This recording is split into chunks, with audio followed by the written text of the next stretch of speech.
designing a workout for Syphus Training. What's going on, guys?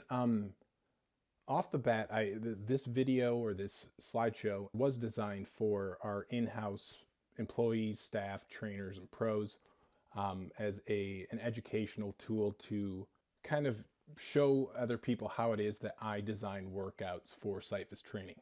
But I thought that the avid Syphus participant may find some interest in kind of what all goes into creating the workouts for you guys to do each day. So if you're kind of a Syphus nerd, you may find some of this stuff interesting, especially from a statistical standpoint. And I guess it's kind of off the gate. I just wanted to tell people who are watching this that it was designed for kind of like an intercompany educational tool. So some of the stuff is going to be a little bit dry. I guess you're kind of getting like a fly on the wall look at like a corporate training. So I guess from here on out, I'm simply addressing the pros and the people that are actually going to use this. But nevertheless, here we go. Pros and owners. I've gotten a lot of requests for your locations to start helping out with the workouts, designing them. And Tim from Harrison, and I know Bill mentioned something. Jen's always wanting to help out too. And so it's something for the longest time I've kind of held on myself, just because honestly it makes things simpler and easier as I'll kind of go through in this tutorial. But if you've been with us for a while, you know, dating back to, I don't know, 2015, 16, we used to have, I used to have each location be like, okay, this week, Brownstown's week, I want 3 of your trainers to come up with a workout, and Shelby, it's going to be your week next, or I'd have a couple other trainers assist in designing workouts. But I discovered back when I did that, the workouts were not as balanced as I would like them. And I don't mean that from the exercise standpoint. I mean more mathematically and the scores that they were spitting out. And so I kind of reeled that back, and to make things easier, I just did it all myself. And the easiest thing for me to kind of explain is that it was harder for me to come up with this type of educational tool that'll assist you in creating the workouts than it was for me to say, I'll take care of it, because a lot of this stuff is just natural, like common sense to me. And I think these various things that I'll highlight in this video will help you understand kind of the workings of my mind, I guess, as I'm designing the workouts. But this will boil it down in simpler terms.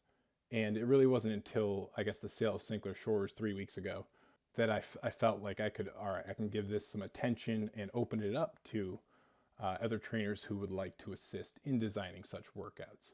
And I do think if you get any of you pros, if you want to design workouts and you follow these instructions, I'm happy to open it up to as many people that would like to design workouts. And I think it would be a great way to not only get your involvement, but we could really get out months ahead if we really bear down and go after it, which would be great for our members to see what we have in store. All right, so enough with the intro. Let's get down to it. So creating an approved workout, in order to actually schedule a workout, there are a certain number of things that I got to make sure that the workout actually does. The first is for you guys right now, I just want you to utilize a circuit that's already existing. So it's another layer for me to create a new circuit scaffold within the website. So, I mean, there's thousands that you can choose from in the website, which I'll show you later. But please stick with the known circuits that we already have, and I can show you where to locate those later. Also, there's the basic kind of like good practice considerations, like just things that I generally stick to when creating a workout that's effective and kind of challenges everybody, but it's not too difficult for the newbie. The math must be like scored out. So in order for you to have the workout scheduled and you know, good to go on the motherboard, I'm going to teach you how to actually score a workout within the website.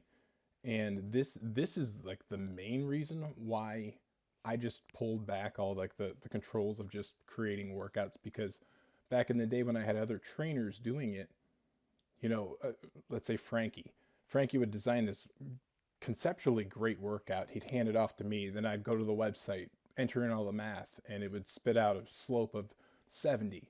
And the scores would just be all out of whack. So I'd give the workout back to him. He'd go in and redline it and scratch in some new stuff, hand it to me. I'd check the math out. It's still not good. Okay, go back and try it again. All that back and forth just was creating more work for me rather than less work. So just to make things simpler, I just held on to it and just did it myself, because I can design a workout in 10 minutes and enter in the math and be like, okay, it's good to go. Well, now this slideshow will show you exactly how to do that. And then all the workouts must meet the Goldilocks criteria, which this whole video is about. And then finally, once you finish the workout and designing it and it meets all those checkpoints, you can email it to me at my email there. All right, the Goldilocks Zone. I'm going to get really nerdy for you right here. The Goldilocks Zone is just a term that I stole from astronomy. It's this zone in which a planet that is capable of breeding life is in relation or in proximity to its nearest star.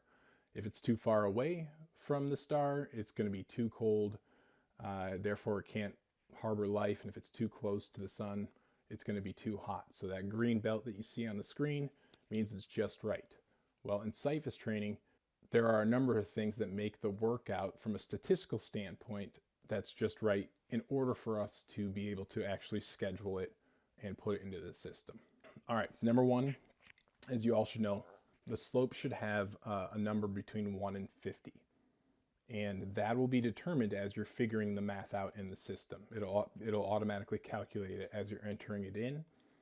And the following bullets here will help you attain that slope number of 1 to 50. It must have at least 80 exercises or 80 tasks. If it has any less than that, you're probably not going to hit the next marker. That it must score 900 or higher. So, I mean, there are some circumstances where I'll do like 898 is cool or 899. But if the workout doesn't go up to 900, go back to the drawing board and do it again. We want to make sure that we challenge even like the fittest people in Syphus Training. And then the other thing is make sure, I mean, it kind of goes hand in hand, but make sure 900 occurs at the 80th task or later. Just for our intents and purposes, just make sure that 900 comes at the 80th task or later. Now, these bullets in this slide are more good practice, just things that it's not like a hard and fast rule, but they're just some general things that I think make for a better workout, that you don't have to do it, but I think that it's a good idea if you at least keep them in mind when you're making it. And this is all not in any particular order. First, I say be mindful of yesterday's workout. This may not be as relevant to you pros who are designing workouts individually. When I design a workout, I usually design them in bulks. So I'll do like an entire week in, like an afternoon. So I'll design all of them at the same time. And I like to do that because I like to have the macro level view of, okay, here's Monday, we did this workout. All right, Tuesday, I'm going to look back at Monday's workout to make sure that we're not doing too much of the same muscle group, not overloading anything. And that way I can have some variety. And then Wednesday, I'm thinking about, okay, what did we do earlier that week? You guys are not really going to have that viewpoint. So I guess it'll be more so on me to kind of schedule your workouts appropriately so they're not kind of using the same circuits and the same exercises. Always incorporate some type of warm-up into the first circuit. So usually the first 5, if not 10 to 15 exercises, I try to make sure that they're the easy exercises, like your quick feet or suicide, bonsais, whatever it is. I usually try to get a little bit of cardio in the beginning, a little bit of plate work, so carries, your swaggins, trombones, stuff like that. Maybe not trombone, but something like that, where you're just getting some blood flow to the upper body. Try not to duplicate any tasks in a given workout. And I don't mean like Centaur 2, don't do multiples, but I mean don't do Tyson's in the first circuit and then later in the third circuit in L cycle you're doing Tyson's again. sometimes I make mistakes and typos and stuff like that, and I accidentally did two of the same tasks in a workout. But when you guys are doing this, just try to not use the same exercises. Always be mindful of the newbie in every scoring level. So, like I said before, we're always trying to challenge the fittest person, but you also need to make sure that the newbie's not getting stuck too early on too difficult of an exercise. I don't mind throwing hard stuff at people sooner, but you don't want it to come so soon that someone feels like they're at a standstill and they're defeated, or something that's just like really, really difficult to get past. You just got to be thinking of all ability levels just when designing it. I mean, that's just kind of common sense. But something else that this is not a set rule, but I have something called Vicinity Checkpoints. And I find that when the scores of just this range, 500, 600, and 700, if they're in the general vicinity of the 50th task for 500, the 60th task is near 600, and the 700th score is near the 70th task, I find that the scores are generally pretty accurate. And the vicinity of that would be like 2 or 3 exercises. I find that the scores are more consistent, and there's not like a really, really high green day or a really, really, bloodbath day, as we call it, otherwise, because you'll see like if the 500 mark is at like 40 something, you'll see people are scoring really high that day. Or if you're not hitting 700 until the 90th task, which that might be a little bit excessive, but the 85th task, people are going to score really low. So if you keep them generally close to this number, you're going to have a workout that's well balanced. And the good thing about that, or the cool thing about that, is you don't have to give as much thought designing the workout from like an upper body, lower body mix. You don't even have to think about it. What these numbers are showing you is that, hey, you just designed the workout in a good statistical manner, and these numbers will show you that, boom, this is going to be a good workout. And then avoid ending the workout on a slow stationary task. I usually like to use something like a plate push or takeoffs, like kind of my go-to, or primates, because you don't know where someone's going to finish the workout if they're finishing less than 60 minutes. But for the people that are able to finish a workout in under an hour, it's nice to be able to finish on like a quick burst, something powerful, not something like a kobold. And if you do have something at the very end that's slower and more form focused, it tends to be rushed. So we don't want people rushing something that's meant to be slow. All right, I'm going to come back to you in 1 sec. All right, so now I'm going to show you generally how I mock up a workout. I start off with what I call the circuit scaffolds. Generally my go-to is I'm going to do 3 circuits. I almost always like to do 3 circuits if I'm just trying to create something kind of on the fly, something quickly. And you guys don't have to type this up or anything. You can just use like a piece of paper and just jot down your circuits that you want to use. You can use 5, you can use 8, whatever it is that you want to, but for our purposes, I'm just going to show you 3. And I write up, I write up Mountain 4, and then I write down all the numbers, Flipple, write down all the numbers, U2, write up all the numbers. From there, what I do is I add up the total tasks to make sure that I'm hitting that 80 tasks. So we got 24 in the Mountain 2, and there are some kind of clever or interesting ways to add these tasks, or like I can just look at a circuit and know how many tasks there are. Just for like a Mountain 4, you add 12 plus 8 plus 4. I mean, that's kind of obvious. You get 24. And they're just ones that you just know. You'll get the hang of it as you do it. There's 32 in Flippled. U2 is a Centaur 2 and a U-turn put together. So there's 40 exercises in there, which is a lot, which gets us 96 total tasks. That means you're kind of in the clear. You're good to go to start designing or inputting the exercises into the circuit. If I find that, okay, I planned out these 3, scaffolds, and the total is 78. Well, I got to either add exercises or I got to add a different circuit.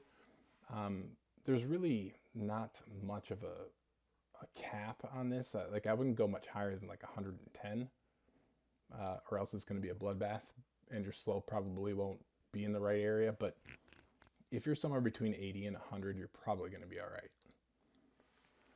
All right, so let's take you into kind of like how I go into designing a workout. I usually start either with the warm-up, so I've got that in place, or I start designing backwards. I'll actually be like, okay, this is how we're going to end this workout, and then I go through and fill it in that way, because part of me likes to know, how is this going to end? Because it's easier to kind of explain how we're going to get to the end, or how we're going to, like, just lead up to it and then fill it in that way. But for this video, I'm going to show you, just let's start with a warm-up because it's easy. You got your first really 8 exercises there. So you got 1 through 4, 1 through 4 again, and then you can add those in there. And I don't start doing like crawls generally, or let's say squat jumps. You want to wait a little bit longer till the body's warmed up to really start getting on the ground. So once I get the warm-up in place, I will still go back to the end and start filling in the end, which the end's up here in this workout. Go through and fill it in. And then from there, I'll start filling in the meat and potatoes of the workout, all the while making sure that we're not duplicating any exercises. Try to have a good blend of, your pushes, your carries, your crawls, unless you're trying to do something like spotlight a certain muscle group, or like the whole point was to do the same type of thing over and over again. But then once you come up with the exercises, that's when you're going to go ahead and math it out. And this is the part of the video where it's really specific to just the pros and the owners, because only they have access to this part of the website, like back end stuff. And this is where, okay, so circuits right here, this is where I was telling you can use, or we have thousands of them from you to choose from. If you wanted to search whatever circuits that we have, you could type in, for example, you could search L cycle, and then it'll spit out all the different L cycles we've ever used. So you got L cycle of 4 tasks, you got one of 7. That's how you can search the circuits. But generally, I don't even think you're going to have to use that tab. Just go to workouts, and I guess with your workout like kind of next to you, either on the screen or in your hand, go to workouts, and create new workout. Please don't mess with any of this, okay? Don't touch any of that, but create new workout. And then go ahead and type in your title. So what I'd like you to do is, I usually do caps, mountain 4. I do this little line to break it up, flippled, and it's auto-populating because I obviously have this in the system. This is an old workout. And then I just type that. So whatever your title is going to be, type that. Then when you type in mountain 4, any mountain 4 scaffolds that we have will be here. What these numbers mean, this means how many tasks are in the workout, and this is like tasks total. So this one would be a reverse mountain 4. There would be 12 exercises, but we'd be going in reverse order on this. That key's wrong, but you'd be going 1 to 12, 1 to 8, 1 to 4 in reverse. So the one you're looking for is this one. Let's say you wanted to do a different mountain 4. If it just has just single numbers in the brackets, that's the total. If it doesn't have a number next to it, just because I didn't add the little, like the mountain 4 of 12, I just bypassed it. So, but generally speaking, you can find ones that say like, okay, there's 12 exercises in the circuit, 24 total. Then click Add Circuit. Then you want to enter in flippled. And this is the scaffold for Flippled. You just start typing it up.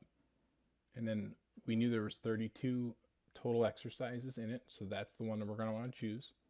Click that. And then U2, I don't know if this will pop. Yep, there you go.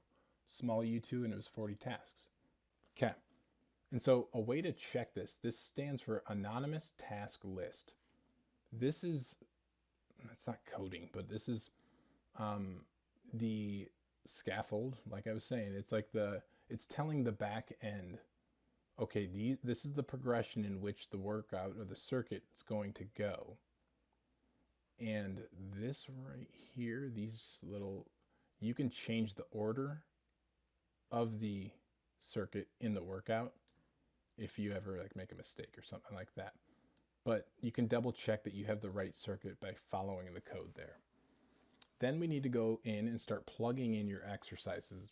And for the sake of brevity, I'm not going to go through each one, but you start typing it in, it'll automatically populate it, click on it, go down to the next one.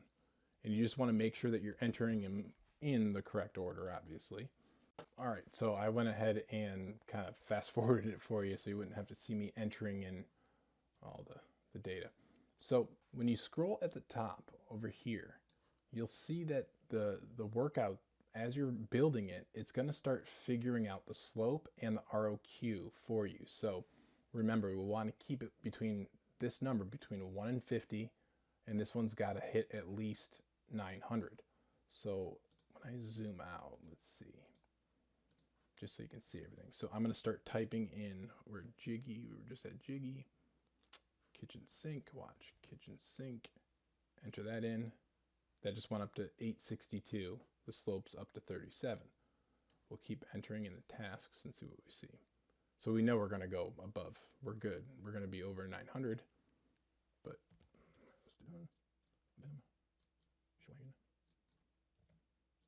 last one, Delora.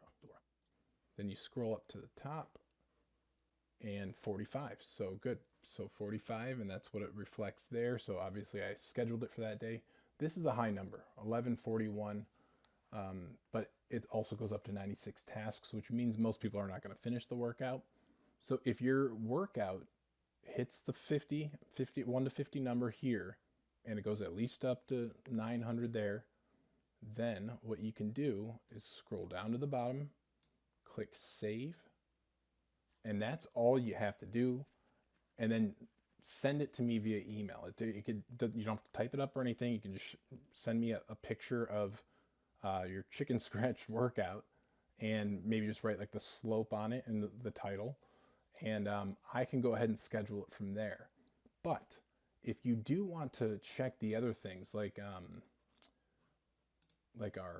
our vicinity checkpoints, I'll show you how you can tentatively schedule it, because right now there's no way for you to actually check every score individually unless you actually schedule the workout. So if you want to check those vicinity points, go to schedule and scoring, click on schedule a workout, type in the name of your workout, Mountain 4, and you'll want to make sure that you get this right or else you're going to get the wrong workout. What was it, Mountain 4? Flippled. All right, so we've got 2 of them here. This is the one I just created. So you click on that, and then this is important. Just make the date like far away from today. Okay, so we don't want it to be anything close to ones we already have scheduled. So, I mean, you could just date it for a year from now, or you can, manually click whatever date on the schedule you want to. That's fine. And then click create, and then it just showed up at the very top. That's a year away. You can click on it and then click task list. That's how you'll be able to double check your vicinity points to see if this one checks out. 400, which anything under 500, I wouldn't even worry about vicinities. But vicinity, that's pretty close. Pretty close. That means it's lower scoring for most people right now. Let's see, and it's not the reps. Let me go bigger on you.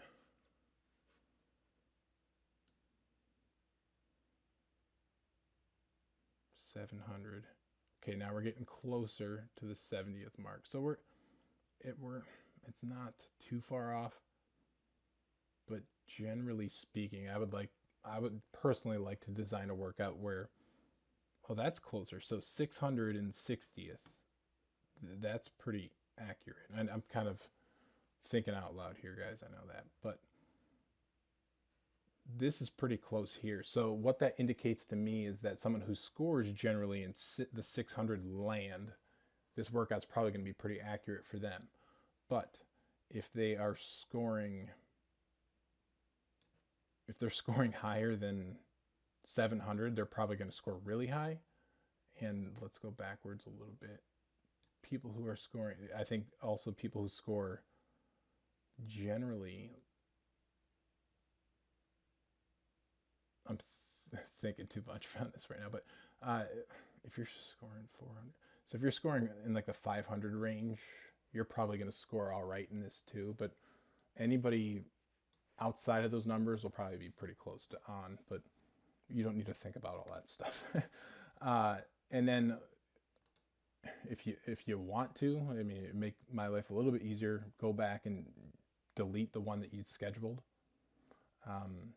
Especially if you want to go in and like change your workout at all, you definitely have to hit the delete button, or else you won't be able to modify it. So I guess let's just say delete it when you're done with it, and then I'll worry about scheduling it legitimately. So you click this little trash button, and then it goes away. Got to click delete too. And then that's really it. So with that, I'm happy to open it up to whomever and how many ever you guys want to create, and just leave it up to me to go ahead and, format everything so it looks pretty on the motherboard. And I'm really excited to see what you guys create. It'll be a lot of fun.